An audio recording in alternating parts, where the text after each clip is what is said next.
자, 이 시간은 마태복음 강의 제60강입니다.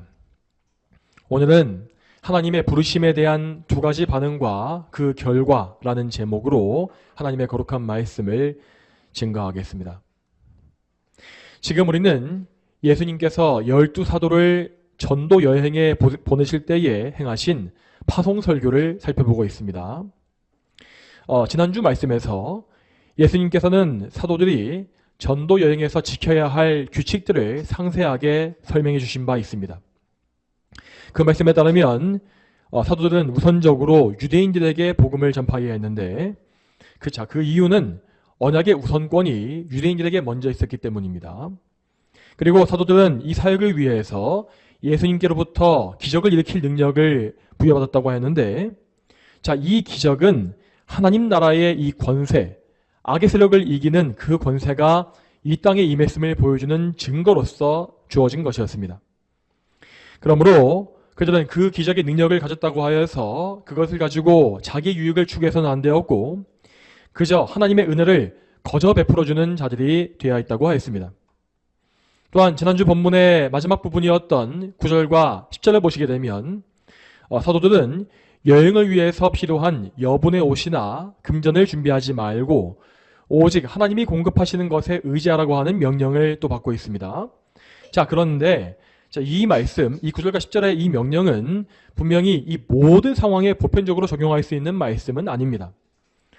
물론 우리 성도들은 항상 우리 삶의 모든 필요를 하나하나 하나님 아버지께 구하고 받는 그런 삶을 살아야 합니다.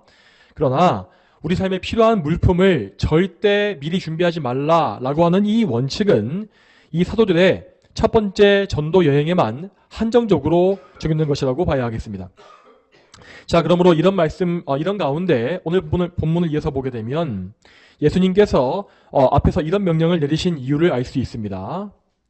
결론부터 말하자면 예수님은 하나님의 방법대로 복음 전파가 이루어지도록 하시기 위해서 여분의 물품을 준비하지 말라고 명령하신 것이었습니다. 그러면 이에 대해서 11절 말씀을 함께 읽어보겠습니다. 오늘 본문의 11절 말씀 같이 읽어봅니다. 읽겠습니다. 시작. 어느 성읍이나 마을에 들어가거든 그곳에서 누가 마땅한지 살펴보고 떠날 때까지 거기에 머물러라. 아멘. 11절에서 예수님은 사도들이 각 성읍과 마을에 들어갈 때에 머물기에 마땅한, 합당한 집을 찾아서 거기에 거하라고 명하십니다. 이렇게 일면식도 없는 사람을 집에 들여서 맞이한다는 것이 지금 우리의 관점에서는 무척 이상하게 여겨질 수 있습니다. 그러나 고대 근동지방에서는 나그네를 집에 맞이해서 잘 대접하는 문화가 있었기 때문에 이러한 명령은 충분히 납득할 수 있는 명령이었습니다. 그렇지만 예수님께서 여기에서 말씀하신 바는 단순히 손님 대접을 잘하는 집을 찾아야 한다라는 뜻이 아니었습니다. 예수님이 여기에서 말씀하시기를 누가 마땅한지 살펴보고 거기에 머물러라 라고 하십니다. 여기에서 마땅하다라는 표현은 헬라어 원어에서 가치가 있는 이라는 의미를 가집니다. 즉 사도들은 각 성읍에서 복음을 들을 만한 가치가 있는 사람들을 찾아보고 그 사람의 집에 머물러야 한다라고 명을 받은 것입니다. 그렇다면 도대체 누가 복음을 들을 만한 가치가 있는 사람이겠습니까? 여러분, 먼저 이 말은 어떤 사람의 조건과 사람의 선행에 따라서 복음을 들을 자격이 있고 없고 한다는 의미가 아닙니다. 모든 사람, 이 세상의 모든 인류는 다 타락한 죄인이기 때문에 애초에 그들 모두는 복음을 들을 수 있는 자격 자체가 아예 없습니다. 그러나 그들은 하나님의 일방적인 은혜 덕분에 복음을 들을 수 있는 기회를 얻는 것이죠. 하나님은 당신께서 택하신 사람들에게 사도들을 보내주셔서 복음을 들려주시고 그 복음에 반응하게 만드셨던 것입니다. 이러한 은혜를 입은 사람은 다른 사람과 다르게 복음에 기쁜 반응을 보이게 되었습니다. 물론 먼저 그들은 회개의 메시지 때문에 자기의 죄로 인해서 근심했겠지만 자기의 죄를 깨닫고 그 죄를 용서받기를 원하게 됨으로써 복음을 받들게 되었죠. 이러한 사람들은 이제 사도들을 자기 집에 청하여서 그들과 함께 머물게 된 것입니다. 자, 그리고 사도들은 그 집에 들어가서 그들로부터 사역에 필요한 물건들을 공급받았습니다. 당연히 이러한 일은 그 집의 주인과 그 집의 사람들에게 희생과 섬김을 요구했습니다. 하지만 그것은 궁극적으로 결코 그들에게 손해가 되지 않았습니다. 왜냐하면 그들은 한정적이고 일시적인 육적인 것을 희생하는 대신에 영적인 선물, 영원한 선물을 풍성히 얻었기 때문입니다. 사도들을 영접한 사람들은 그 사도들이 전하는 복음을 가장 가까이에서 많이 들을 수 있었고, 또한 실제 생활 속에서 말씀이 어떻게 적용되는지를 볼 수가 있었습니다. 그러므로 사도를 맞이해서 대접한 집은 손해를 본 것이 아니라 오히려 하나님의 풍성한 은혜, 특별한 은총을 얻게 된 것입니다.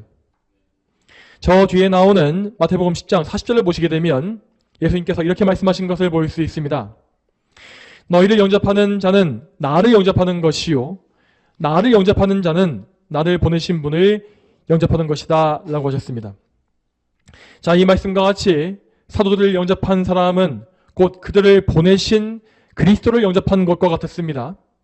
그리고 더 나아가서 그렇게 그리스도를 영접한 사람은 그 그리스도를 보내주신 하나님 아버지를 영접하게 된 것입니다. 여러분께서 이러한 원리를 이해하신다면 여러분이 복음을 귀하게 듣고 순종하는 것이 얼마나 중대한 일인지를 아시게 될 것입니다. 누구든지 말씀 사역자가 선포하는 복음의 말씀을 귀중하게 듣고 그 복음을 믿으며 순종하는 사람은 그 복음의 주인이신 그리스도를 영접하는 것과 같음을 아시기 바랍니다. 그리고 예수 그리스도를 영접한 사람은 누구든지 그리스도를 통하여서 아버지께 나아가 그분을 영접하고 만나 뵙게 되는 것이죠. 자, 그렇다면 이와 반대로 복음을 거부하는 사람들은 어떤 상태에 있는 것이겠습니까? 그들은 아담에게서 유전받은 죄성만 가지고 있는 사람으로서 구원의 은혜를 입지 못한 사람들입니다. 그런 사람들은 원래 자기가 가지고 있는 죄인의 이 악한 본성을 통해서 잘못된 반응을 보이게 되어 있습니다. 그런 사람들이 보이는 반응은 크게 두 가지로 나뉩니다. 먼저 첫 번째 반응은 복음에 대해서 무관심하고 냉담한 것입니다. 그런 사람들은 하나님에 대해서 눈이 멀고 영적으로 죽어있기 때문에 하나님을 전혀 중요하게 여기지 않습니다. 이런 사람들은 그저 이 세상의 육적인 성취를 추구하고 자기 몸의 정욕과 쾌락을 따라 삽니다. 그들에게는 구원이라고 하는 어떤 추상적인 개념보다 당장 눈에 보이는 이 땅에서 성공하고 더 많은 것을 움켜쥐는 것이 더 중요하게 보이는 것이죠. 당연히 이러한 불신자들은 복음에 대해서 전혀 무관심하며 말씀을 한 귀로 듣고 한 귀로 흘려버리는 것을 볼 수 있습니다. 둘째로 또 다른 사람들은 복음에 대해서 분노와 적개심을 드러내는 경우가 있습니다. 이런 사람들의 특징은 그들 나름대로 영적인 성향을 가지고 있다는 것입니다. 그래서 그들은 이 종교와 구원의 문제에 대해서 약간의 관심을 가지고 있습니다. 그래서 그들은 자기의 본성을 따라서 구원의 방법을 나름대로 생각하고 있는 것입니다. 그러나 인간의 본성에서 나온 구원이란 것은 100% 자기 공로와 자기 의로 얻는 구원일 수밖에 없습니다. 이러한 자기 공로의 사상은 복음과 항상 충돌할 수밖에 없죠. 참된 복음은 인간의 공로를 모두 부정하고 오직 하나님의 은혜와 예수 그리스도의 공로만을 강조합니다. 그래서 사람의 의를 추구하는 자들은 복음을 들을 때마다 마치 자신이 모욕을 당한 것과 같은 분노를 느끼고 그것을 표현하는 것입니다. 정리하자면 사람이 복음에 대해서 올바른 반응을 보일 수 있는 것은 오직 하나님의 은혜로만 가능한 일입니다. 죄인은 본성적으로 복음을 좋아하지 아니하며 하나님께 모든 주권을 맡겨드리는 것을 혐오하게 되어 있습니다. 그러므로 사도들은 복음에 대해서 사람들이 보이는 반응을 분별함으로 하나님께서 선택하신 자들의 집에 들어가야 했던 것입니다. 그러면 계속 이어서 오늘 본문의 12절과 13절을 보겠습니다. 오늘 본문의 12절과 13절 말씀 같이 읽겠습니다. 자, 읽겠습니다. 12절, 13절 시작. 그 집에 들어갈 때에 평안을 빌어라. 그 집이 합당하면 너희가 빈 평화가 거기에 임할 것이고 합당하지 못하면 너희가 빈 평화가 너희에게 되돌아올 것이다. 아멘. 여러분, 이 말씀에서 평안을 빈다라는 것이 무슨 의미겠습니까? 자, 원래 유대인들의 일상적인 인사말은 샬롬으로 그 말 자체가 평화라는 뜻을 가지고 있습니다. 하지만 여기에 나와 있는 이 말씀, 평안을 빌다라는 이 말씀은 그렇게 일상적인 샬롬이라는 인사를 의미하는 것이 아닙니다. 자, 왜냐하면 사도들이 건넨 인사말의 이 결과가 정말로 그들에게 평안을 주는 결과를 가져왔기 때문이죠. 그러므로 12절에 나와 있는 인사말은 곧 예수 그리스도의 이름으로 평안을 비는 것을 의미합니다. 즉, 사도들은 먼저 그리스도의 복음을 전하고 그리스도께서 주시는 이 평강을 그들이 기뻐하는지 그렇지 않은지를 살펴야 했던 것입니다. 만일 그 사람들이 예수님의 복음을 기뻐하고 그리스도를 영접한다면 그들은 그리스도께서 주시는 평안을 사모할 것이고 실제로 그래서 그 평안을 믿음으로 얻을 것입니다. 그러나 반대로 그들이 복음을 기뻐하지 않고 거절한다면 그들은 그리스도께서 주시는 평안을 전혀 얻을 수가 없는 것이죠. 자, 그러면 과연 그리스도께로부터 나오는 평안이란 무엇이겠습니까? 여러분, 예수 그리스도는 평화의 왕으로서 우리 죄인들에게 참된 평화를 주시기 위해서 오신 분입니다. 죄인들은 날 때부터 하나님과 원수된 상태로 나오기 때문에 참된 평화, 화평함이 무엇인지를 전혀 모릅니다.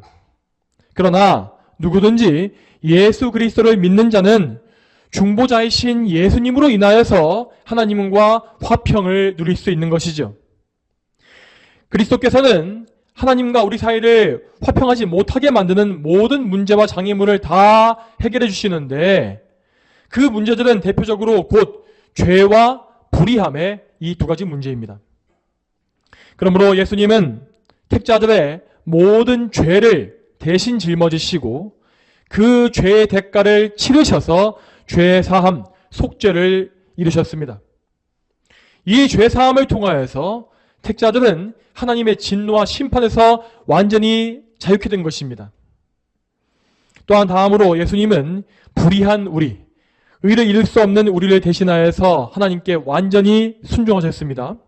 이로써 예수님은 우리에게 필요한 의를 다 이루셨고 그 의를 우리에게 선물로 주시어서 우리가 하나님 앞에 의롭다라고 하는 인정을 받게 하셨습니다.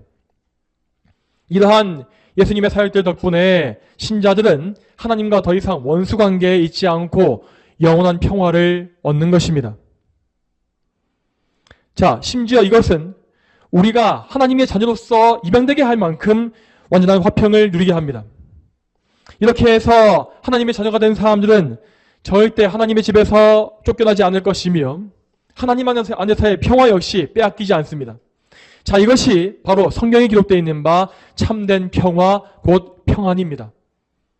하나님은 오직 예수님을 통해서만 이 화평을 우리에게 허락해 주십니다. 그러므로 사도들은 자기가 들어가는 그 집이 그리스도를 믿고 영접함으로써 이 영원한 화평을 예수님께로부터 받아 누리게 되기를 빈 것입니다. 그렇지만 아무리 이렇게 화평을 좋은 말로 빈다 할지라도 항상 사람들의 반응은 하나로 통일될 수 없습니다. 앞에서 말한 바와 같이 죄인들은 원래 하나님과 원수되었기 때문에 절대 참된 화평을 알지 못합니다. 타락한 죄인들은 자기가 하나님과 원수 관계에 있다는 사실을 인정하지 못하며 또한 그분과 화평해져야 하는 이유가 무엇인지도 모릅니다. 당연히 그들은 사도들이 선포하는 그리스도의 평안에 대해서도 조롱하고 무시하게 되었죠. 자, 그렇다면 다음으로 너희가 빈 평화가 너에게 돌아올 것이다 라는 이 말은 또 무슨 의미겠습니까? 자, 이 말은 사도들이 복음 사역 중에 얻게 될 위로와 평강을 의미합니다. 자, 사람들이 복음을 거절하는 그런 경우에 사도들은 역시 분명히 기분이 좋지 않았을 것이고 마음도 상했을 것입니다. 또한 불신자 중에는 사도들을 공격하고 핍박하는 사람도 있었기 때문에 그들은 그럴 때마다 두려움과 공고함에 처할 수 있었죠. 하지만 그럴 때에 이 사도들은 낙심하거나 분노할 필요가 없었습니다. 왜냐하면 복음으로 인하여서 고난과 박해받는 것은 오히려 그들 자신에게 큰 복이 되었기 때문입니다. 그래서 나중에 사도행전에서 사도들은 복음을 전파하다가 매를 맞았을 때에도 오히려 크게 기뻐했다고 나와 있지 않습니까? 자, 그 이유는 그들이 그리스도의 이름으로 능욕을 당하기에 합당한 자로 여겨졌기 때문이다 라고 되어 있습니다. 즉 사도들은 그들이 받는 고난과 박해가 예수 그리스도와 연합했다고 하는 증거이기 때문에 기뻐한 것입니다. 그들의 머리이신 예수 그리스도께서 먼저 이 땅에서 고난받으셨으므로 그분과 연합한 사람들은 반드시 고난받게 되어 있다는 것이죠.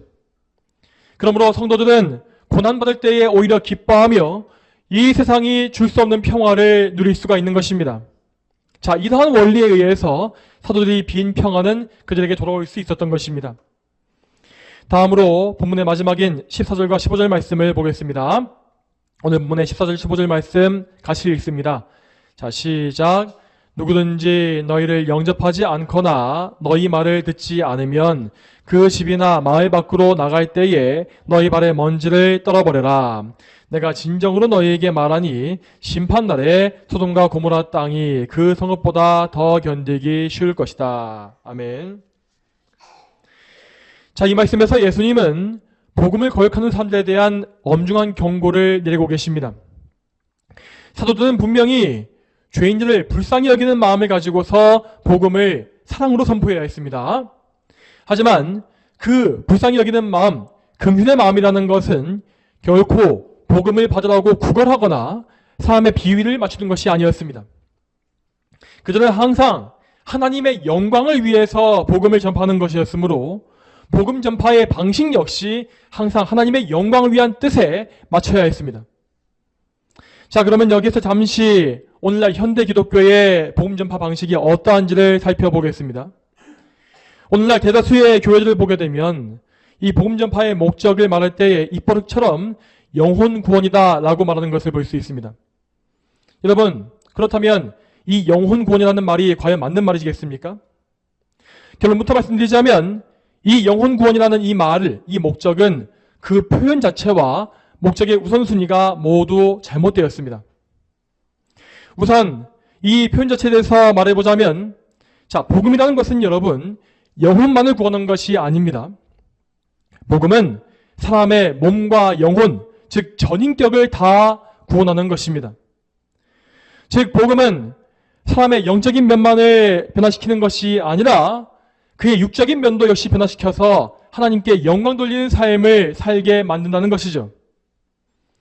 자, 사실 이렇게 구원을 영혼의 구원으로만 강조하고 표현하는 것은 성경에서 나온 구원관과 아무 관계가 없습니다.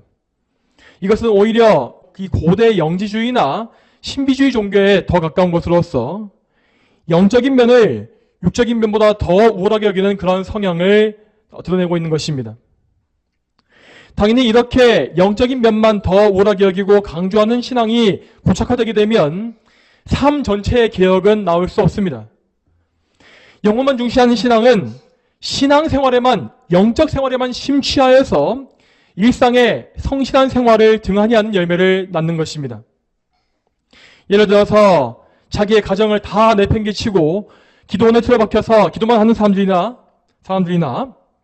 혹은 교회의 생활과 어떤 그런 봉사는 열심히 하는데 일상생활과 직장생활은 너무나 불성실하고 부정직하게 하는 그런 사람들이 바로 영적인 것에만 치우친 상태에 있는 것입니다.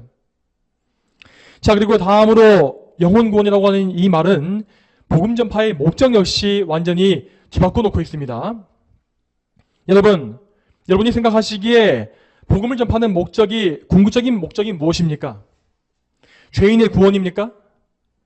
만약 이렇게 보신다면 여러분은 오늘 말씀에 나와 있는 예수님의 이 말씀을 잘 생각해 보셔야 합니다. 오늘 본문은 복음 전파의 목적과 방법에 대한 예수님의 뜻, 예수님의 가르침을 잘 보여주고 있습니다. 여기에서 예수님이 강조하신 복음 전파의 목적은 오직 하나님의 영광입니다. 예수님은 하나님의 영광을 위해서 이 땅에 오신 것이고 하나님의 영광을 위해서 그리스도로 기름 부음 받으셨으며 또한 하나님의 영광을 위해서 모든 사역을 다 감당하시고 마침내 십자가에 못 박히신 것입니다.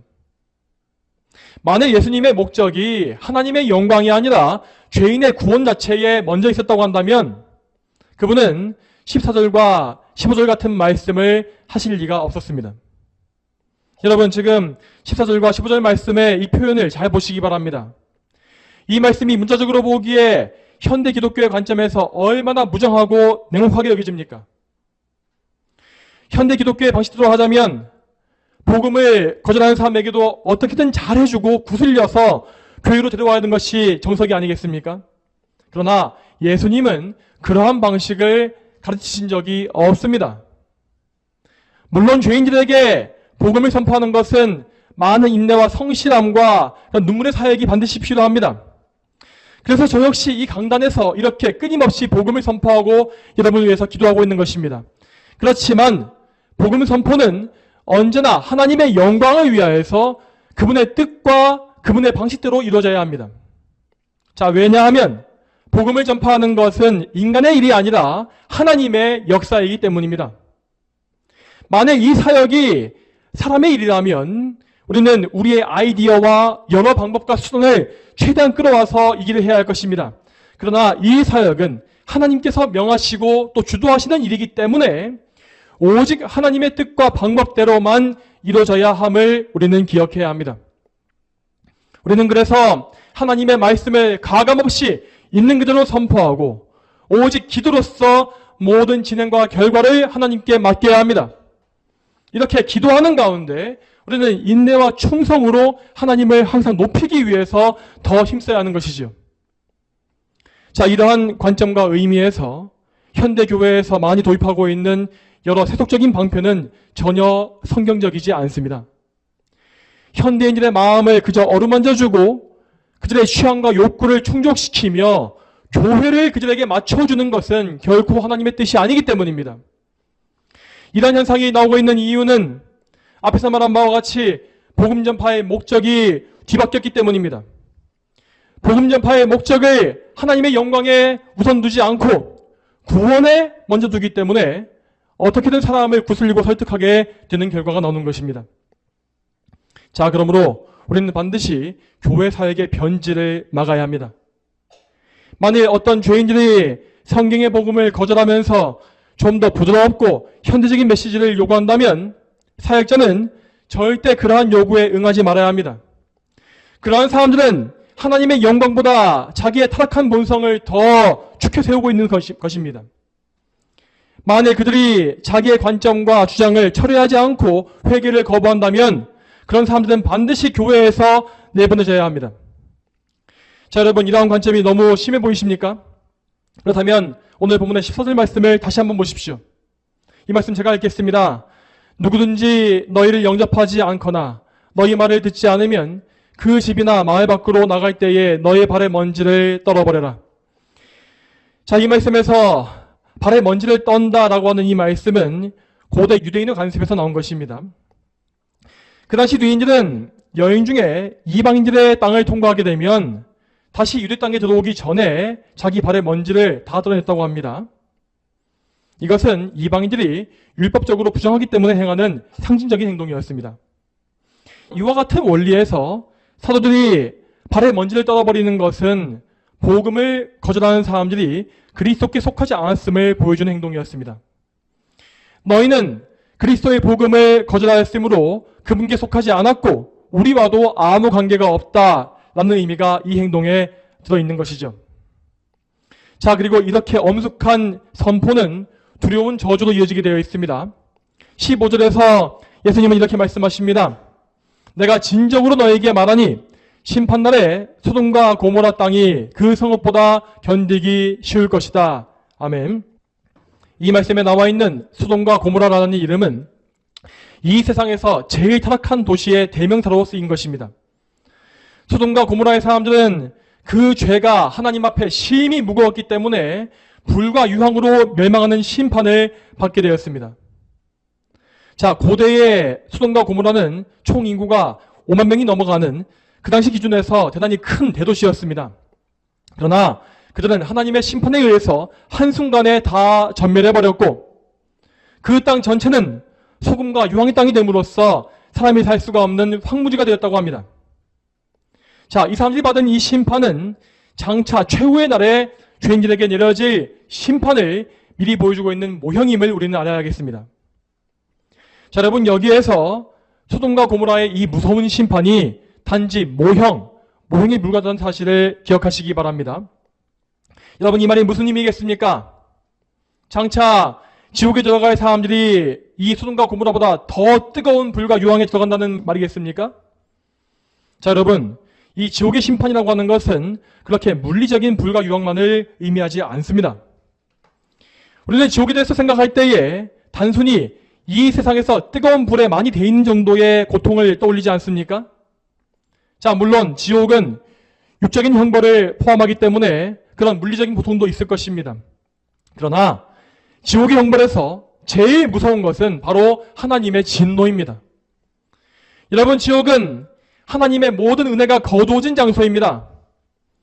죄인들이 이 땅에서 누렸던 햇빛과 공기와 물과 그리고 삶에 필요한 모든 자원들과 정신적인 평안함과 즐거움 등등은 다 하나님의 은혜로부터 나와서 받은 것이었습니다.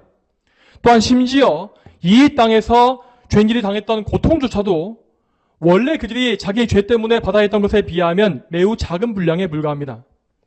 하나님께서 죄인들이 받아야 하는 공포나 슬픔과 통증, 괴로움 등등의 모든 아픈 것을 다 한정지어 주시기 때문에, 억제해 주시기 때문에 그들은 고통을 당할 때에도 거기에 압도되지 않고 정상적인 삶을 이어갈 수가 있었던 것입니다. 그러나 이러한 모든 은혜에도 불구하고 죄인들은 하나님의 은혜를 끝까지 모르고 또한 거역했으므로 공의로운 심판을 받는 것입니다.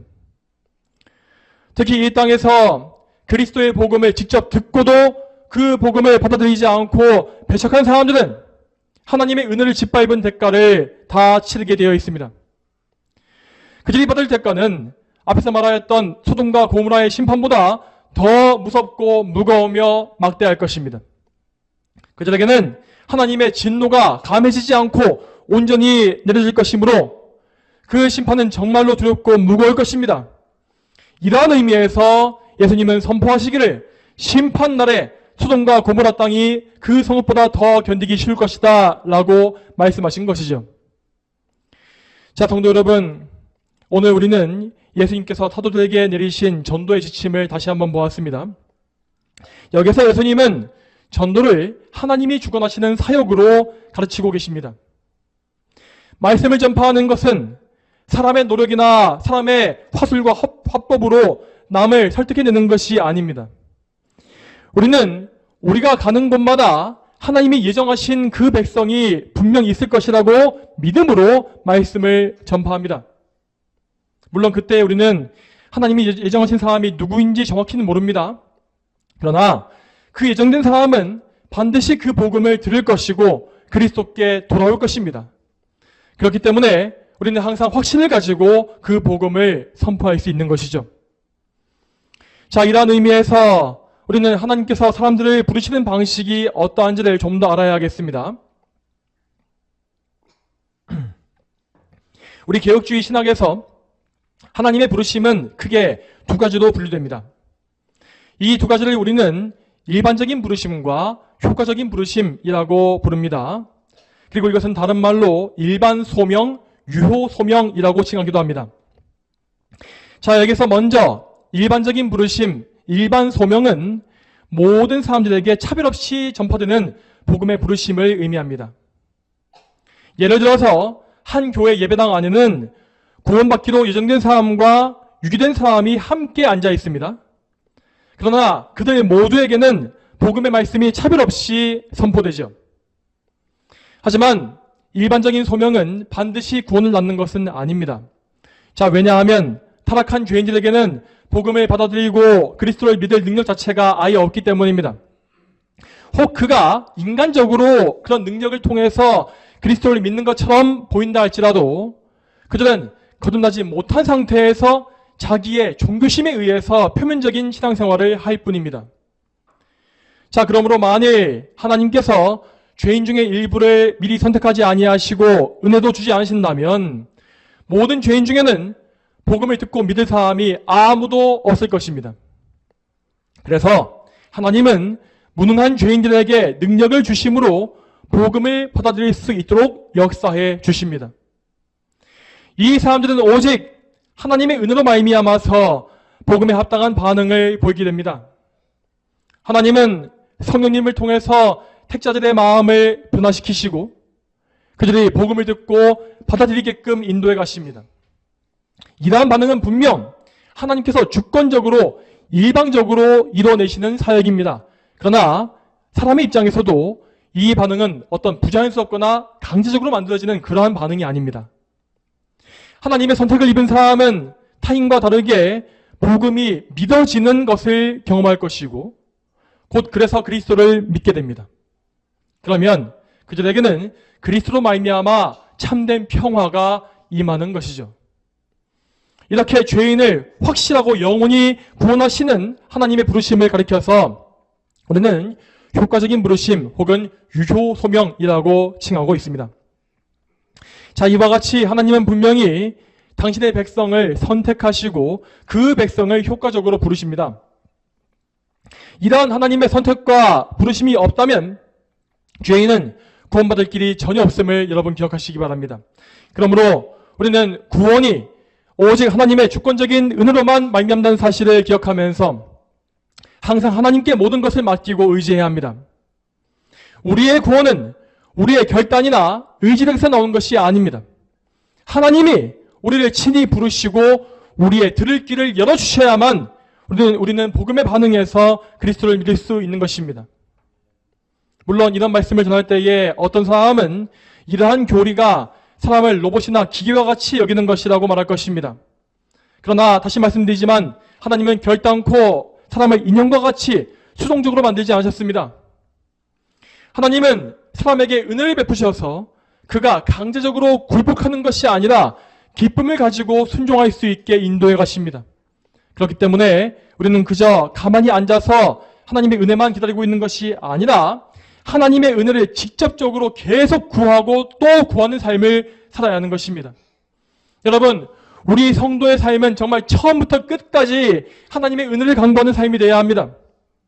맨 처음에 우리가 아직 거듭나기 전에도 우리는 하나님의 인도하심을 따라서 끊임없이 은혜의 자리에 나와야 합니다.